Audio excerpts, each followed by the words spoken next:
howdy, peeps and marshmallow chickens. Today's hat, look at that, baby. Come in. Is brought to you in courtesy of John Spencer. Thank you, buddy. Got all 3 hats, and the boys love them. They're trying to take them from Daddy. I'd had this video up earlier, but we had a little technical difficulty. I guess technically, the delete button and the print button looks a lot alike, so I deleted the last video that I got. Good times. So anyways, we're going to try this again. Officer Hoover decided to play along, and he took the bait, and he's shot his little video to straighten things out. So here is the follow-up of the load securement video. Good evening, everybody.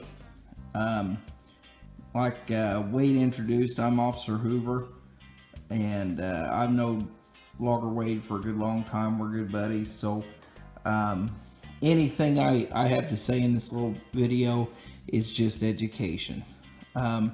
So what I'm going to discuss with you is Wade, Logger Wade there, he shared his little video on how he secured his feller buncher.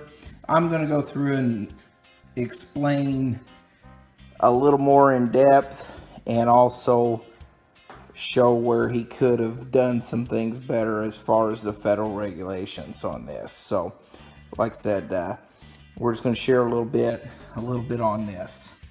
So let's start in here. We'll look just some of my notes from the video here, and we'll go down through this and discuss it.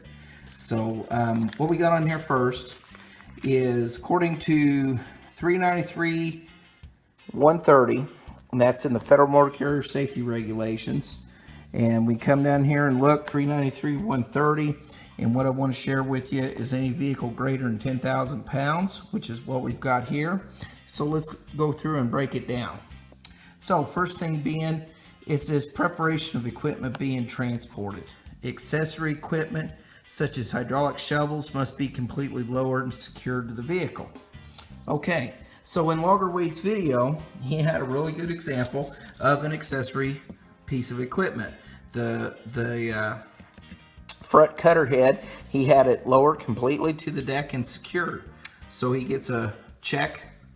Good job on that. Now, we go down here. Articulated vehicles shall be restrained in a manner that prevents articulation while in transit. So what does that mean?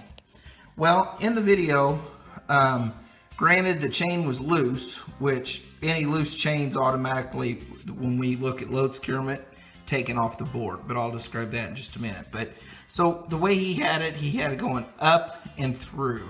And the thing we got to look at there is, if with this one already being loose, would that prevent something from articulating? And this is a question I get asked a lot, deal with a lot roadside, so it's some gray area in there. Granted, the front's good and tight, that's good and tight. Common sense would say that's not going to articulate, but a couple things you can do is if your equipment's got the red shore or red locking pin, utilize that, or run a chain down from this direction, chain down from that direction, 2 separate chains, and then that would prevent it from just making it look pretty. Make it look pretty. So we can even break that down and look at the interpretations. Gotta love the interpretations. So we go in here. Question 1: if an item of construction equipment which weighs more than 10,000 pounds transported flatbed drop, must the accessory equipment be lowered to the deck of the trailer? No, however, the accessory equipment must be properly secured. How should I secure accessories for basically would extend beyond? That's just saying, you know, locking it in.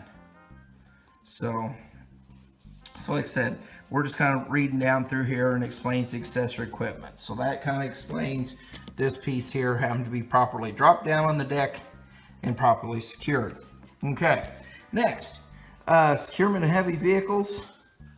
Equipment, machinery, collar, tracks, and wheels. Additional requirements of paragraph B, which states that the accessory equipment must be lowered and secured independent it's now going to say that each of the 4 corners has to be secure. So this is where we see our first violation on what Logger Wade was demonstrating for us. So he's technically got his accessory piece lower and secured, but technically by the guidelines, he's missing these front corners. So to meet the guidelines of 393-130, we have to see something to prevent this, any accessory equipment lower and secured, which he's got, in 4 corners. So we come across, if we're looking at the violations as far as an inspection standpoint, we've got our first violation, 393-130, improper securement, did not have all 4 corners secured. And that's an out of service violation. So when we come up here to the out of service criteria book 2017, and we look and we go to 393-130, and we've got heavy vehicles, equipment, machinery not secured per the commodity specific requirements, 393-130, places it out of service. Okay, so next thing we're going to talk about is the actual working load limit. Wade kind of had a brain fart there, and he said 1/3. Actually, per the regs, it's 1/2 has to be covered. So 34,000 is what he stated that piece of equipment is. Divide that by half, he's got to have 17,000 pounds of working load limit. So where does that say that in the book? Okay, we go back here to 393-106. Aggregate working load limit for tie downs. The aggregate working load limit tie downs used to secure an article or group of articles against movement must be at least 1/2 times the weight of the article. So that's where we get half. Okay, and he did do a really good job of explaining 1/2 the working load limit of each tie down that goes from an anchor point on the vehicle to an anchor point on the article or cargo. 1/2 the working load limit of each tie down is attached to an anchor point on the vehicle, passes through over around the article cargo, and is attached to an anchor point on the same side of the vehicle. And then the entire working load limit, so when he described that one right here, going from this side all the way up and over to this side, it would get 100%. But in his case, it was loose, so technically I can take that and wipe that off, but we'll get to that in just a second. So, okay, we've discussed a little bit. He's got to basically have, where'd it go? 17,000 pounds. Now, let's go through and let's add up his working load limit. Let's find out exactly what we have. So he went through and he discussed his binders. So whenever we're looking at this, we got to take the weakest link. The weakest link. So looking at his chain, I talked to him a little bit ago. He said he runs all 3/8 grade 70 chain. So when we look in the book here, 3/8 grade 70 chain gets 6,600 pounds working load limit. So with 6,600 pounds working load limit, the weakest link in this is the 5,400 pound binder. He said he had a 9,200 pound binder here. The weakest link's chain, 6,600. He had a 6,600 chain here with a 9,200 pound binder.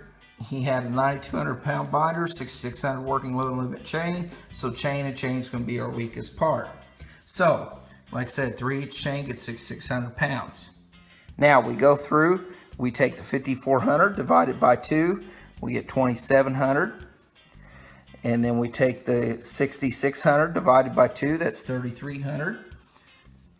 And when I add this up, I give it the benefit of the doubt, even though we got a couple loose ones. If he had those tight, let's go ahead and factor those in. So this first number's factoring that in. So 6,600, because we're going off the weakest load limit of the chain. And then we're going to do 6,600 divided by 2 for this one, and 6,600 divided by 2 for this one. Again, remembering we're going off the weakest link. So if he had all of these loose, or correction, my bad, if he had all of them tight, if that was tight and that was tight, time to stop, he would have 19,200 pounds of working load limit. So that's greater than 17,000, so he would be okay as far as the working load limit. Now granted, we still got the 393-130, but he'd still have that. So having two, insufficient aggregate working load limit. So if he was stopped roadside and those were found to be loose, we would take that out. He'd only have 9,300 pounds of total working load limit.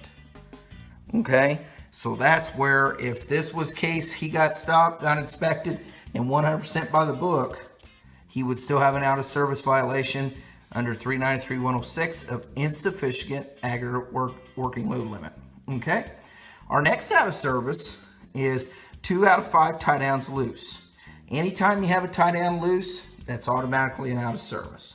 So just making sure you've got those all taken care of. Okay, so like I said, this is just kind of the breakdown of what he presented, what we're looking at. He discovered a air leak during what I would say his pre-trip inspection. So good job there. He asked about it being out of service. It's only out of service at a connection if he's not able to maintain. So what does that mean? If he got back up into Blackie, put his foot on the brake with the truck idling, and during that course of time, he's got his foot on the brake, it drops, low air warning light or buzzer comes on, he would not be able to maintain. But the leak wasn't that bad, and since it's at a connection, it would just be a violation. It would not be out of service. So like I said, hopefully I explained a little bit to you. And yes, are we kind of in a gray area when it comes to the 4 corners there versus there? Yes, but what I like to do, I like to explain exactly what we're looking at in the books so you guys can match that up. So if you are stopped roadside inspection or have any questions, there's no issues. Now you got an idea of what we're looking for in the book. So again, me and Logger Wade, we get along real well. We BS each other back and forth. We've known each other for a good while. So please don't take me wrong. We're in this together under education. So you guys have a good evening. Be safe. And if you ever need anything, get a hold of Logger Wade or myself. I'm going to throw a little plug in. I do run a Indiana State Police ISP CVED at ISP CVED Twitter page, as well as Facebook page where I share safety violations, concerns, all sorts of stuff on there as well. So again, you guys be safe and keep watching. Thank you. Bye. Ain't he great? Thanks, Officer Hoover. We appreciate it, buddy. I'm going to give you my 10 cents here. An officer like that is the type of officer that makes everybody want to do the right thing. Instead of get standoffish and egos start flying everywhere. You know, he pours it out with humility. I just love working with the guy. I always have. And he can write me a million tickets. I don't care. It's always going to be the same. He's the type of guy you want to impress. But okay.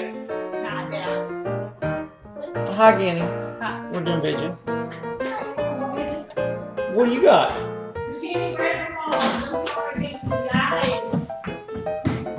Nobody will know, Kenny. Nobody will ever find out.